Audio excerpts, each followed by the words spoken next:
Okay, you're probably wondering why you're here at CPAC, where you've listened to the most important and powerful people in the country and the most important people in the world, the people who are going to be governors and presidents and everything else. And now we have the Prime Minister of North Macedonia, and you're probably scratching your heads and thinking, really? Who? Why? How? So I want to put you on the spot, Mr. Prime Minister, and ask you, give us a little history of Macedonia. And why is it important? And in the America First era, why does it matter to America? First of all, thank you for the invitation. I'm thrilled to be with you today. My country is a small country at the heart of the Balkans, which is a bit of door of Europe, southeastern door of Europe. And it's very, very important, especially because of one issue which was very popular a couple of years ago, and now it's very, very aligned with the new President Trump's administration politics, immigration, because we were at the front line fighting against the illegal migration, and we were protecting Europe from illegal migrants. But that is not the only reason why we should talk about my homeland, because Macedonian people are very traditional people. They love their families. We are maybe small, but Macedonian community here in the United States is a very important part of the life, and I know that they supported President Trump during the elections. They are conservatives, and they will continue to support President Trump, of course. Yeah, isn't it great to hear about a European country that likes and supports President Trump? Feels pretty good. And also maybe one very important thing to rise now.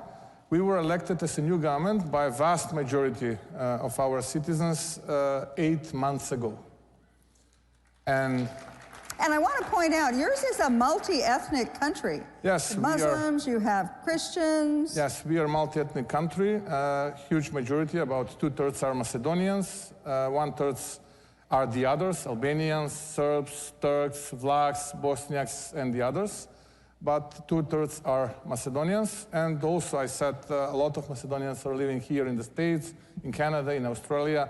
We have a big diaspora abroad, which is with the equal number that is living at the homeland. So that's why my country is very important. So there are 2 million Macedonians in Macedonia and 2 million Macedonians abroad. here. Abroad.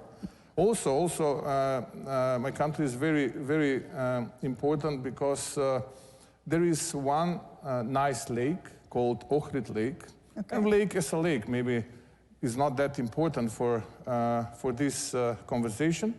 But when we are talking about Ohrid Lake, we have to know two things. First one, that is the oldest lake in Europe, and that the first university in Europe was founded at the Ohrid Lake, called St. Cyril and Methodius University. Very important, and that might be very attractive for the United States tourists to visit Balkans, to visit my country, and to visit Ohrid Lake. That's why I consider this as an open invitation. So the Prime Minister is now the Culture Minister and the Tourism Minister as well, as you can tell. Actually, I went to Oxford. Isn't Oxford older? No. Oh, I thought I'd like to hear that. St. Cyril Methodius University is much more older. Okay, all right, I'll give you that one.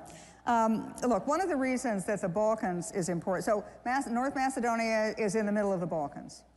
The Balkans is where a lot of world wars have started from. As you said, it's ethnically, religiously, it's complicated. Macedonia, you guys get it right, but a lot of the other countries in the region do not. One of the things that's happened in the last several years is the Chinese are all over the Baltics.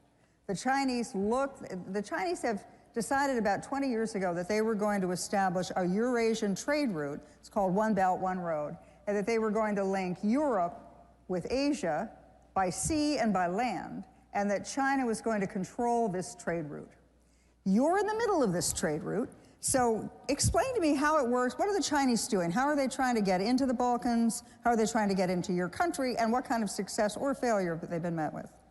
Yes, you're absolutely right when you're talking about Chinese so-called invasion, economical invasion of that part of Europe.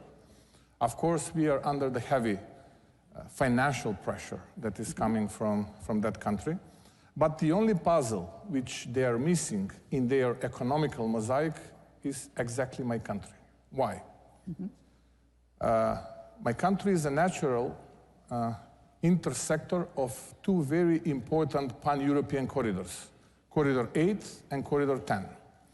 Corridor 10, connecting South Europe, practically Greece, and ports from Greece with the Central Europe and with the Western Europe. And Corridor 8 is connecting, and Corridor 8 is the second most important corridor for NATO, is connecting Black Sea with the Adriatic Sea. Practically both corridors are intersecting at the territory of my homeland. And this is, yes, like that. And the only puzzle which is missing for this Asian giant is territory of my country.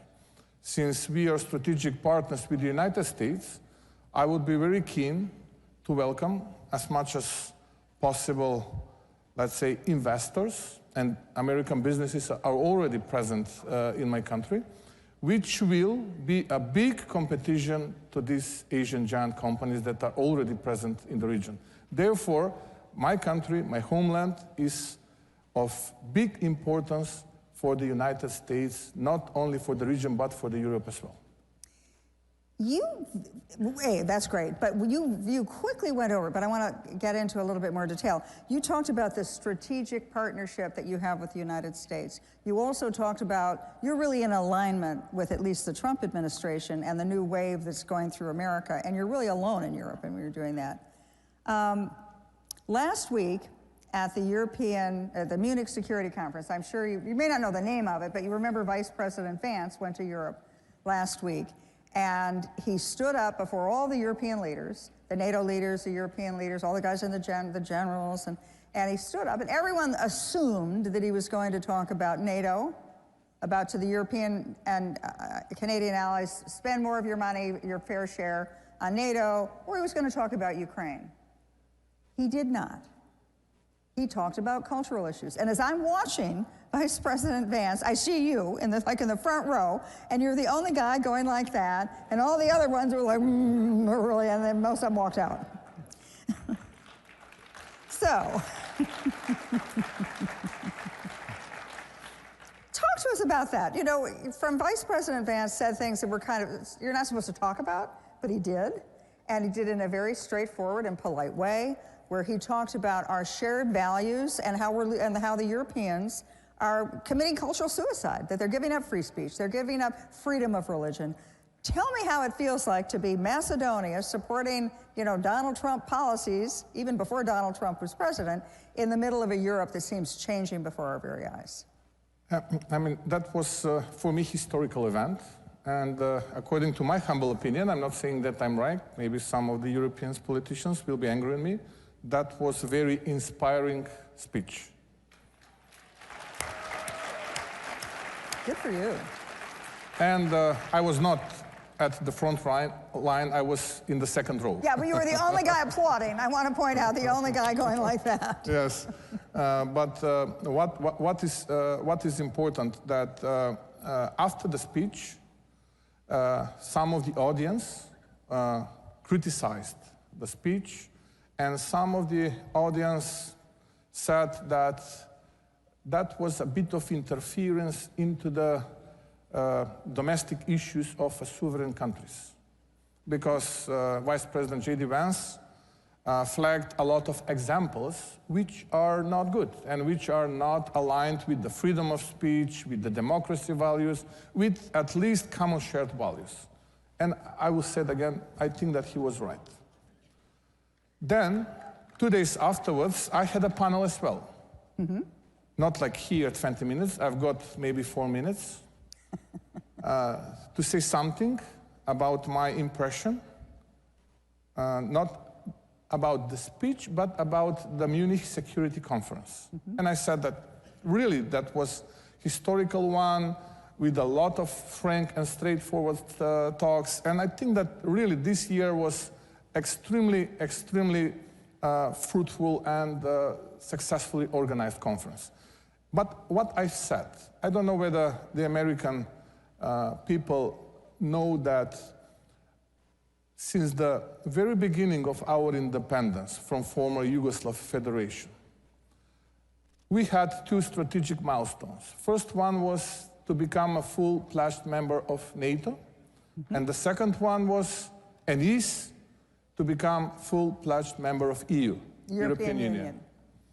We've become a member of NATO, but prior to become a member of NATO, we changed our flag, we changed our currency, we changed our constitution, and we changed our name because some of our neighbors become a member of NATO prior to us, and they used or misused tool of veto to solve bilateral demands. If this is not interference into the domestic issues, then what is it? What we are talking about? So, if we are talking about double standards, and if we are talking about double standards that affects on the lives of humans, then it's not good. Then it's not good. Then we have to be honest, and we have to talk directly and straightforward. If we ignore those type of events that occurred in the past and that is still occurring, for example, now we are not able to become a member of EU because now we again have additional hurdle to change our constitution again. If constitution is not internal issue of sovereign country, then I'm wondering what is it? And we've been asked to change our constitution again. Is it not fair? Is it not fair? And when we are criticizing, when someone is criticizing the speech, which was, according to my humble opinion, again, I will say, very inspiring, then should point the finger to themselves and to see what they are doing. This is not fair. This is not fair for the small country which wants to become a part of the EU. And the EU values are everything but not bilateralization of EU accession process. I also want to point out that, as the Prime Minister said, that they had to wait a long time to get into NATO. And as one of the things that President Trump has talked about time and time and time again about NATO is that they want American money, they want American participation, but they're not willing to pay. They're not willing to pay their fair share. And I do want to point out that your country, small as it is contributing one of the biggest contributions per capita to NATO. So thank you very much. We are above 2%. We are completely aligned and supporting President Trump's politics. And I think that 2% should be floor, not ceiling. I think President Trump, if he's listening to this, will be thrilled to hear that. The other thing that I think he'll be very thrilled to hear is, you know, one of the big issues in Europe right now, well, one of the big issues in the world is energy production.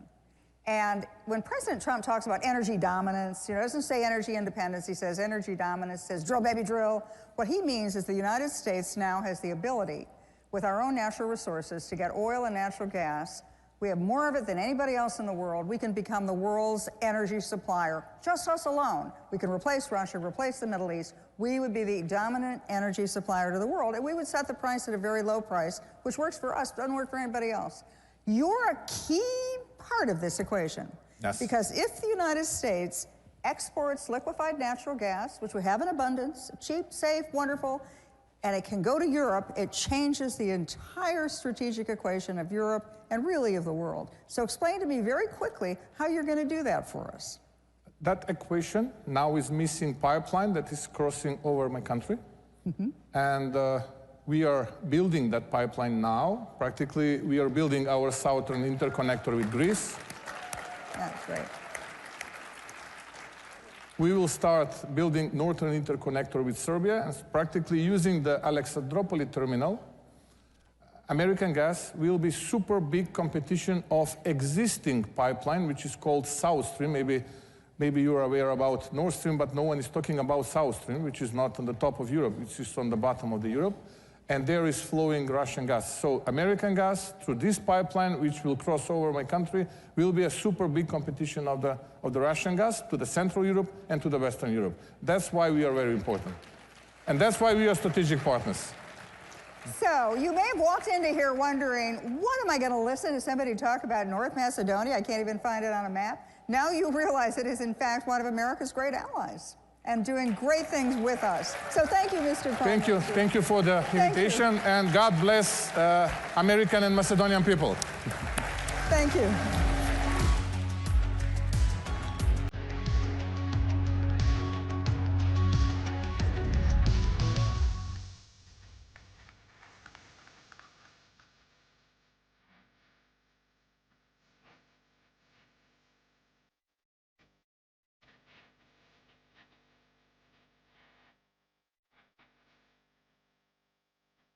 Wherever human freedom is under attack, in courtrooms, legislatures, and the public square, we stand ready to defend it. This is why Alliance Defending Freedom exists. Supreme Court victory for a Christian woman who was taken to court for standing firm in her beliefs. The First Amendment follows a golden rule. If we want to protect speech for ourselves, then we need to protect it for others. A video released this week by ADF International has attracted over 34 million views and even attracted comment from Elon Musk. It concerned a pair of Swiss parents who have had their child taken away from them because they objected